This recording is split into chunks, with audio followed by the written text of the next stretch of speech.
That's what we're going to talk about today. The inbound revolution is this change where the salesperson was in control, where now your customers are in control, right? Happy customers make all the difference in the world.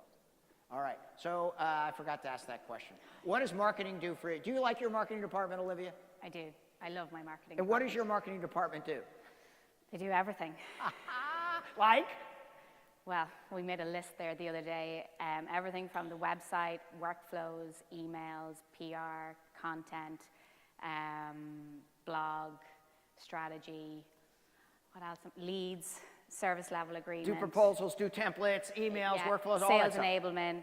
Yeah, we spent like 10 minutes walking through those. Case studies, testimonials, all that kind of stuff, right? And in the old days, marketing was an expense, right? When I would serve on a board of directors, people would come in, the vice president of sales, we say, all right, we give you $600,000 last year. How much of it turned into a revenue?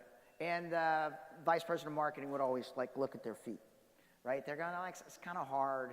And the thing you're thinking about is, all right, how do we cut this budget, right? The salesperson would come in and you would say, all right, we had 3 new salespeople. What did it turn into? And he said, this is the incremental revenue, right? It's different in 2018, right? Now marketing does everything. Marketing isn't what it used to be. It's not just lead generation and brand. Your marketing permeates everything you do. So marketing comes to the forefront. Marketers have revenue responsibility. Marketers are responsible for customer marketing. Marketing becomes very, very critical to your scale in 2018. All right, so how many people are familiar with this slide? I'm going to spend just a little bit of time on it because this is the essence of the inbound revolution. And before we go to the new flywheel kind of concept, which Eric is going to talk about in depth, I just want to make sure that you understand this is the option that you have.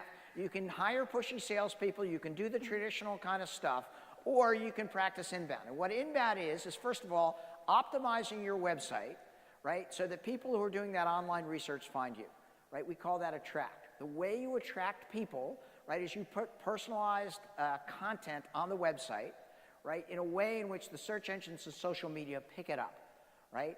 And the like holy grail for all businesses is to attract people that don't know they exist in that Google search so that they find them and come to their website, right? That attract is worth trillions of dollars. Any Google shareholders in the audience? Unfortunately. All right, Google makes $1.5 billion in profit per month on the Google AdWords, right? And the kind of curveball of that is that only 8% of college-educated folks click on the pay-per-click, right? If the 8% is worth $1.5 billion in profit, what is the organic stuff worth? It's trillions of dollars. If you can rank for an organic keyword, right, that is incredibly valuable. It's just like your inventory. It's just like your intellectual property. It is super important. And it is a revenue stream, and what we've seen over the last 10 years is people who've started inbound, right, more and more of those leads are coming to them because they're attracting their information, or attracting those qualified buyers with the right information. Number 2, when people come to your website, what do you want them to do? Engage. How?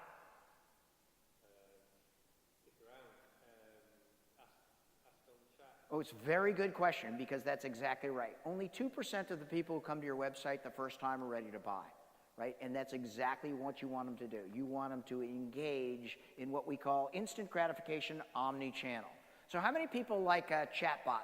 Raise your hand if you like a chatbot if it pops up. Right? Just a handful, 10%. The statistics say 47% of people would prefer to use a chatbot than talk to a human being. Right now, chatbots are one of the developments over the last 2 years, right? But virtually every page needs to have a chatbot, right? It's great for answering quick questions. In the convert stage, the first time people come to your website, you want to have what we call a top-of-the-funnel offer, right? That is for somebody who is trying to determine if they even have a problem and if this is a priority for them. So a top-of-the-funnel offer may be a guidebook, right, or a checklist, or the 2018, like whatever you do. Right? It's designed to help people understand not about your product or service, but how you can help them solve the problem. What that does is it helps build that trust. What that does is it makes them feel comfortable that you understand it. right? What that does is make sure that they know they're in the right place, and if they're engaged, they're going to drop their contact information. That gives you the ability to nurture them in a personalized, contextual way where you're providing more value, so they come back to the website multiple times. Now you've got an engaged opportunity, right? You can offer ebooks, you can offer a variety of different services checklist in exchange for their email address, first, last name, boom, they have a piece of content, right? You'll see that in 2018, the close button has gone away. In the old days, we closed the deal. Salespeople close the deal, and then you never see us again, right? Today, we don't close deals. Today, we start relationships, right? And everybody in the entire organization needs to know, right, everything that's happened with the prospect all the way from the first time they came to the website, right? And then that delight becomes critically important, right? All the stuff below, those are just technology that supports it, but you want total strangers to move to visitors to your website. You don't want everybody to come to your website, just the people that you can help. Those people should turn into leads. The leads are either going to be managed by marketing. In the old days, we gave all the leads to sales. Today, we only give what we call MQLs, marketing qualified leads, or sales qualified leads, because we don't want to pick up the phone until the customer is ready. There's a variety of ways to do that within HubSpot, predictive lead scoring and general lead scoring. Once somebody becomes a customer, we don't abandon them. That is the key. The new addition to the inbound funnel is the flywheel. How many people are familiar with the flywheel? Oh, shoot. All right, I'm going to go there, and why don't you explain the flywheel? Amazing. So flywheel is obviously here, but this was what we were all used to, the funnel. And I remember when Brian Halligan, our founder, got up and was like, the flywheel's dead. I was like, no, it's the only thing I've ever known for the last 10 years in sales is the flywheel. And once you get them through from marketing into sales, into customers, it's like goodbye. But that's not about how you grow your business and your organization. The thing you need to consider is your customers. Your customers should be the forefront. That should be the key thing. Like in the photo at the start with my football team, gathering around and talking about the customer. How do we make sure their experience is relevant, is second to none, and they're actually your promoters? They are the people who are helping grow your business. So when you're looking at growing, as you all put up your hands, the first place you need to start with is, how do we make our customers happy? What's key for them? Is it around sales, services, and marketing? And Eric will get into this in a lot more detail later on. But what you need to focus on is inbound businesses methodology focused on trust, credibility, and momentum. And the inbound approach focuses on these three things. And that's how you'll help grow your business. But you need to put your customer at the forefront, no matter what. And that will help grow and support your business and your organization. To do that, you do a couple of things. First of all, you're going to define your, very good, Stefan, thank you. You're going to define your target market a little bit closer than you did in the past. 2014, you could be a generalist. In 2018, people want a specialist. They want somebody that understands them. And so the riches are in the niches. I didn't invent that, but it's all over the internet. But it's true. You have to define your prospect base in ways that you can add the most value, right? Number two, you've got to help. So if I go back here, this is the blog article I was referring to. In 2015, I worked as a salesperson for HubSpot twice. The second time when I went back, I noted that there was a huge change in my clients, right? And I couldn't be a pushy salesperson anymore. It just did not work. And what they wanted is they wanted me to educate and help. So I became very transparent and say, all right, all I want to do is help you. People are like, that's a little weird. Why do you want to help me? And I'm just like, that's the way we do it, right? What I want to do is I want to help you because, number one, you need a little help. Number two, if I help you, you're more inclined to potentially consider us when you come to a point of consideration, right? And it worked like crazy. If you have salespeople who are picking up the phone and qualifying on the first call, you're doing it wrong, right? No one wants to be qualified. And in 2007, that's the way we did it. A salesperson would call you and say, are you ready to buy today, right? And Jessica's not going to take that, right? That is, it's just, she'll never do business with you, right? She wants somebody to help her. She wants somebody who's got knowledge of what's going on. And when your sales team calls, right, they have to say, number one, how are you doing today, with a big smile on their face. Number two, what were you looking for help with, right? Even if it's a warm call, right, that has to be a well-researched call. You need to know that Dan Tyre lives in Arizona. You need to know that I worked for HubSpot for 12 years. And you need to understand and find something in commonality, right, where you're adding value in the first 15 minutes. My beautiful wife, Amy, is a yoga instructor, right? You know Amy. Unbelievable, right? She turns into the Hulk if you call her and haven't done your research, right? So this change is critically important, how sales engages with customers. Now, anybody familiar with the term schmarketing? Say it, Olivia. No, Dan. No, say it. I'm not on one of your training courses. All right, Who invented audience, it, though? Audience, say schmarketing. All right, that's horrible. Schmarketing. Say schmarketing, like you're from Brooklyn, right? Schmarketing. All right, a little bit better.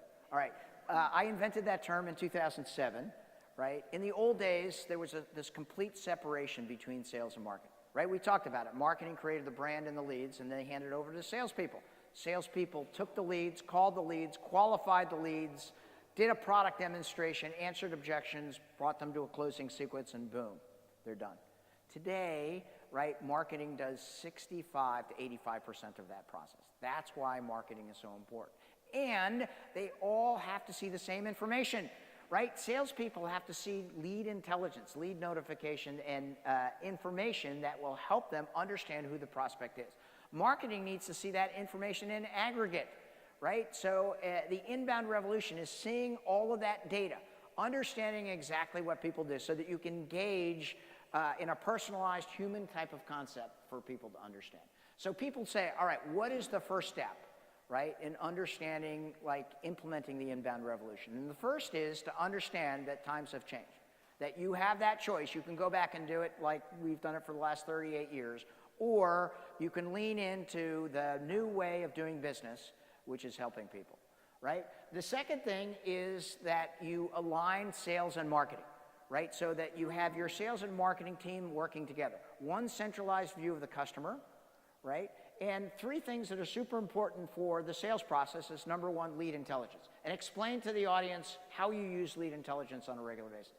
Sure. So from a lead intelligence perspective, it helps me help what people are actually looking for. So I can have a look and see what they're interested in, what they're viewing. So therefore, I can tailor and personalize my conversation directly to them. So I'm picking up a phone knowing if someone's requested a demo, if they've looked at certain pages around sales or services. So I can exactly pinpoint what they're looking for help with, but be supportive, be personalized, and be human as well. And have you guys ever noticed sometimes people will swarm around your website? They'll be on your website 30 times and then they stop, right? They just ghost you, right? And then they come back 6 months later and they do the same thing. Have you guys noticed that? There's this like high level of activity and then it just stops. Why is that? It's because we're all busy. Your boss says, all right, go investigate this. You'll go investigate it. And then he goes, no, forget about that. Move on to something else, right? 6 months later when you come back, you've got to know that that person was evaluating that product, that service that were on your website. Because if you don't recognize that, you're going to be at a different part of the sales process. If you just start from ground zero and they've already done their research, all of a sudden they're looking at you like, no, I've already moved beyond that. They're like the third slide where the guy's hitting their head against the computer. Lead intelligence is table stakes for successful sales engagement in 2018. Now, the second thing you use is lead notifications. And explain to the audience what lead notifications are. Sure. So I get notifications when someone comes to the pricing page. I get notifications around what they've looked at. But from a sales perspective, of course, I always want to be helping. But it's always useful to know when someone's looking at your pricing, how they're engaging. So I'll get an email alert from marketing to tell me that my specific leads are actually looking at the pricing page. So I can send them a helpful email. Maybe it's a demo that they're looking for. But really, you need to be supportive. Are they looking at sales? Are they looking at services? Are they looking at marketing? So from a sales perspective, it's really invaluable to know who's on the pricing page, getting that real-time notification so that I can help and I can help support what they're looking to find or what they're looking for. Do you see how that gives you a competitive advantage, right? Some people don't even have a phone these days, right? The statistics say between 3 and 22% of people actually pick up their phone, right? If you don't know when somebody is opening an email, when do you call them, right? Olivia knows that that person is either back on that page or that they've opened the email. So she picks up the phone and she goes, what do you say? How can I help? How can I help? I say, this isn't too creepy, is it? Right? What Jessica was saying is, she said, you got, like, I want an immediate response. In the old days, you could say, all right, I'm returning your call for Monday. Monday? Are you kidding me? It's Thursday. Jessica said, you got 5 minutes, Tyre. After 5 minutes, I'm moving on, right? So the only shot you have is that lead notification. And then have you guys ever been in an email string where somebody says, can you meet on Thursday? Can you meet on Friday? How about Monday? And you go back and forth like 40 emails. And then finally somebody comes in and says, oh, I was on holiday until like today and I can't meet at that time, and you want to kill yourself? How do you like arrange meetings, Olivia? From our meeting calendars, like, it saves so much time. Definitely, I'd highly recommend this. Rather than, as Dan mentioned, going back and forth about 1 million times and then the time has to be changed, you can just send over your calendar invite and they can actually pick a time that's most relevant for them. So you're always helping. So they're now putting time in your calendar. It's also way more efficient because you're not going back and forth and then having to change. They've got access straight away. It's available, it's there, and they can put in a time that's suitable for them. You're also delighting the customer. You're giving them control. You're making sure that they feel special. You're starting the relationship in the marketing and sales process even before they become a customer, right? The key for competitive advantage in 2018 is that there are so many competitors that are essentially doing the same thing. Your product features aren't good enough to provide a competitive advantage. What all the studies say is the key component of why somebody is going to buy from you is the customer experience, is the way in which you engage with them at the first time they come to your website, the way your sales organization works through them and works with them, the way in which you understand where they are in the sales process and provide the right information to the right people at the right time, the way in which you listen to what their problem is, recognize it, and make recommendations of how they can help. Right? The critical component of today's sales process is the way you engage with your prospects, and once they become customers, then the flywheel says we want your customers to help you get more customers. Testimonials, right? Case studies, all these ways in which we want Jessica to say, no, we love your product, right? Over the next 5 years, 1 million sales jobs will disappear. Right? Because customer success is more important than a pushy salesperson. More people will do self-service. More people want to make sure that they're dealing with the right type of person or agency as they keep going. That's what we call an inbound operating system. Right? So an inbound operating system ensures that you have a centralized view of the customer. Make sure you have all the data that Olivia was talking about so that you give your sales and marketing team a huge competitive advantage.